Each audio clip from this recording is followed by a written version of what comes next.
আজকে আমি আমার একটা 5% জায়গা দেখাবো। আমি বায়নাকৃত মালিক।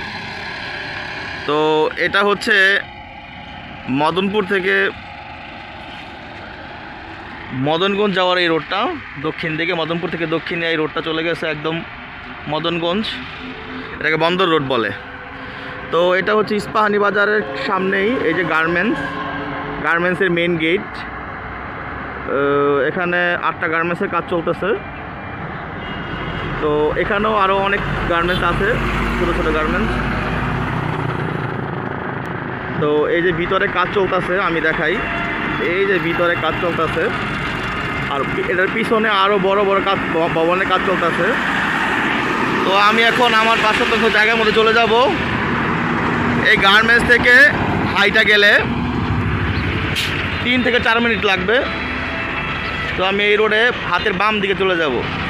এই যে গার্মেন্টস, এই গার্মেন্টস থেকে সরাসরি এভাবে গিয়ে হাতের বামে ঢুকে যাব। তো আমি জায়গার মধ্যে যাচ্ছি। আমি এই রোডে হাতের বাম দিকে চলে যাব।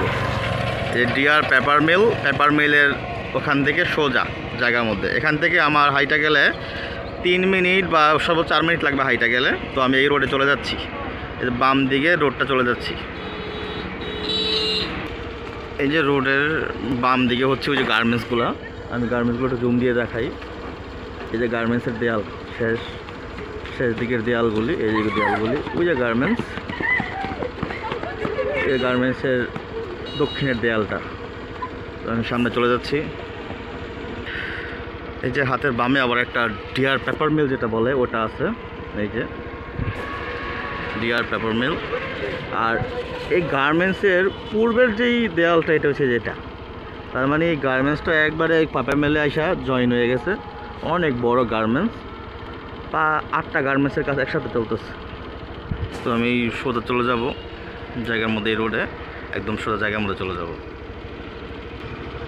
এটা পেপার মিলের আরেকটা পার্ট, এটা বিশাল বড়। তো আমি জায়গার মধ্যে যাচ্ছি, আগে সোজা রোডে দিয়ে জায়গার মধ্যে চলে যাব। চলে আসছি, যে অনেক বহুতল ভবনও আছে এখানে রাস্তার সাথে। তো আমি জায়গার মধ্যে চলে আসছি। একটু বামে মসজিদের বাম দিকে ঢুকে যাব। ওকে, এই যে মসজিদ, এই মসজিদের বাম দিকে একটা রোড গেছে। এই রোড দিয়ে আমি একবার সরাসরি চলে যাব হচ্ছে জায়গার ভিতরে।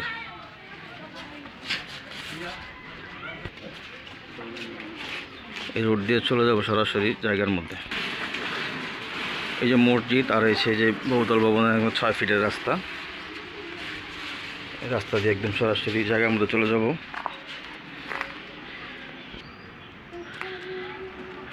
এই 6 ফিটের রাস্তা। তো আমি জায়গার মধ্যে যাচ্ছি। একটা ভালো খবর হচ্ছে, এই যে গ্যাস আছে, গ্যাসের লাইন টানা আছে জায়গার মধ্যে, গ্যাসের লাইন। তো আমি জায়গার মধ্যে যাচ্ছি। এটা 6 ফিট রাস্তা। এই যে এখান থেকে 6 ফিটের রাস্তা, এখান থেকে 6 ফিটের রাস্তা আসবে। এই যে এই রোডের সাথে লাগবে, এখানে 6 ফিটের রাস্তা। এই যেভাবে 6 ফিটের রাস্তা, এই 6 ফিটের রাস্তায় জায়গার সাথে দলিলে উল্লেখ করা থাকবে। তো আমি জায়গার মধ্যে যাচ্ছি, জায়গাটা আমি দেখাবো আপনাকে। আর এই 6 ফিটের রাস্তা। আর আমি যখন রেজিস্ট্রি করে নেব, তখন এই ঘরটা ভাইয়া উনি এই ঘরটা ভাইয়া এখানে নিয়ে আসবো। এখানে নিয়ে এসে উনি বিল্ডিং করবে। আমি যখন রেজিস্ট্রি করে টাকা দিব, ওনার কাছ থেকে আমার জমিটা নেওয়া। এই যে এখান দিয়ে একটা রাস্তা হবে, এই যে এখান দিয়ে একটা রাস্তা হবে।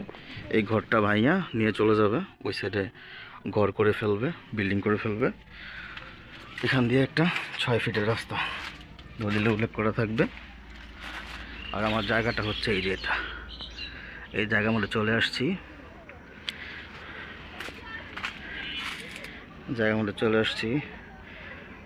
বায়নাসূত্রের মালিক মোহাম্মদ হাসান নূর আমার নাম।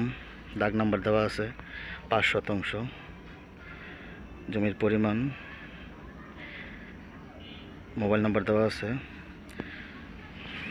তো এখান দিয়ে আমার ধরেন, এই যে এখান দিয়ে আমার 6 ফিটের রাস্তা থাকবে, একদম ওখান দিয়ে বের হয়ে যাবে। আর যে ঘরটা দেখতেছেন, এই যে এই ঘরটা ভেঙে উনি ওখানে বিল্ডিং করবে। তো এখানে একবার রাস্তাটা একদম সোজা থাকবে।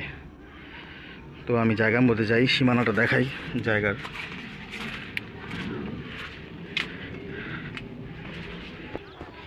এই জমির একটা পিলার, এটা হচ্ছে পশ্চিমের পিলার, আর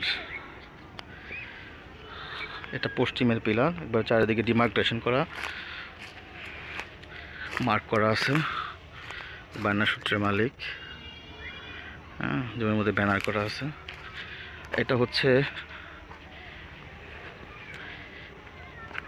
হচ্ছে পূর্বের সীমানা, পূর্ব দক্ষিণ কোণাকুণি সীমানা। আর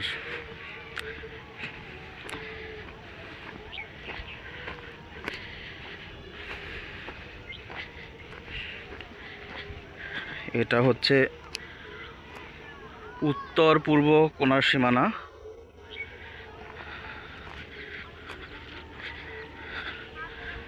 আর এটা হচ্ছে উত্তর পশ্চিম কোণার সীমানা। এই যে পুরো জায়গাটা, এই যে পশ্চিম দক্ষিণ কোণার সীমানা, এটা হচ্ছে পূর্ব দক্ষিণ কোণার সীমানা এই জায়গাটা। আর এটা হচ্ছে পূর্ব উত্তর কোণার সীমানা, আর এটা হচ্ছে উত্তর পশ্চিম কোণার সীমানা। একবারে জায়গাটা এখান দিয়ে। আর জায়গার রাস্তাটা হচ্ছে এই বাড়িটার যার জমি, যার বাড়ি, তার জমিটা, তারই জমি এটা। তো তার কাছ থেকে আমার বায়নাপট্র করা হয়েছে। তার কাছ থেকে আমি জমিটা নিছি, এবং তার এই ঘরটা সে দক্ষিণ দিকে বিল্ডিং করবে আমার কাছ থেকে। আমি রেজিস্ট্রি করে যখন নিব, এবং এখান থেকে আমাকে 6 ফিটের রাস্তা দেওয়া হবে। তো আর একটা বিষয় হচ্ছে, এই জায়গাটা, এই বাড়িটা থেকে 5 ফিট নিচু আপনি ড্রেজার দিয়ে, বালু দিয়ে ভরতে পারবেন যে কোনো সময়। ড্রেজার আছে, বেকু আছে, বা আপনি আমার সাথে এরকম করে চুক্তি করে নিতে পারেন যে এই বাড়ি সমান করে দিব। প্রতি শতাংশ খরচ হবে 30,000 টাকা করে। তো যাদের ভালো লাগবে যোগাযোগ করবেন, নাম্বার দেওয়া থাকবে। আসসালামু আলাইকুম।